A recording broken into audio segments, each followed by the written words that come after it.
क्या बैन हो जाएगा हमदर्द रूह अफ़ज़ा? रूह अफ़ज़ा और दिल अफ़ज़ा में से कौन होगा बैन? सीजेआई चंद्रचूड़ ने किस शरबत के बैन के फैसले को सही बताया?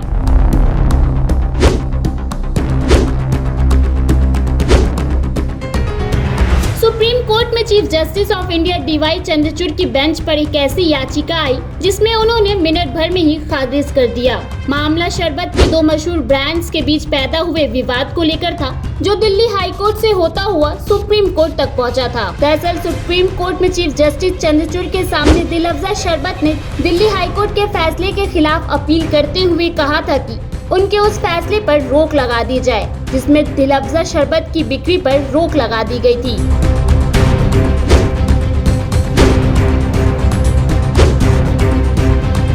आपको बता दें कि मिलते जुलते से नाम वाले शरबत रूह अफ़ज़ा और दिल अफ़ज़ा के बीच विवाद हो गया था, जिसके बाद हमदर्द फाउंडेशन, जो रूह अफ़ज़ा फाउंडेशन का प्रोडक्शन करती है, उसने दिल्ली हाई कोर्ट में अपील करते हुए दिल अफ़ज़ा शरबत से जुड़ी कुछ बातों पर आपत्ति जताई थी।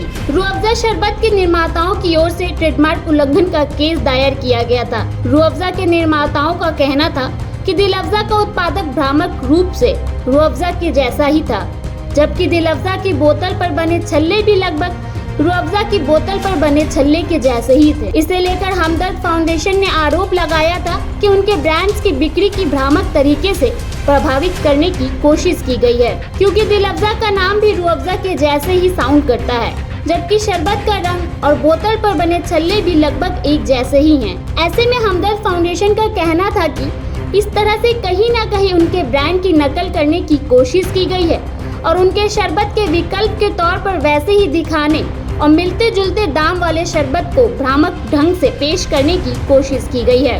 दिल्ली हाई कोर्ट में ये मामला पहुंचा तो इस पर चली लंबी सुनवाई के बाद कोर्ट ने दिल अफ़ज़ा शरबत की बिक्री पर रोक लगा दी थी। दिल अफ़ज़ा की बिक्री पर लगाई रोक के बाद ये मामला जब सुप्रीम कोर्ट पहुंचा तो उन पर chief justice of India D Y Chandrachud की बेंच ने कहा कि दिल्ली हाई कोर्ट का फैसला बिल्कुल सही था और वे इनमें कोई हस्तक्षेप नहीं करना चाहते हैं। कोर्ट ने कहा कि रूह अफ़ज़ा की पूरे भारत में अच्छी प्रतिष्ठा है और अचानक जो लोग दवाई बेचते हैं वो 2020 में रूह अफ़ज़ा बेचना शुरू कर देते हैं। सुप्रीम कोर्ट ने इस फैसले में दिल्ली हाई कोर्ट को बिल्कुल सही माना। आपको बता दें कि दिल्ली के हकीम अब्दुल मजीद ने लू से बचने के लिए 1907 में इस शरबत को बनाया था, जिसका आधा कारोबार सिमट कर पाकिस्तान और वहां से बांग्लादेश तक पहुंच गया।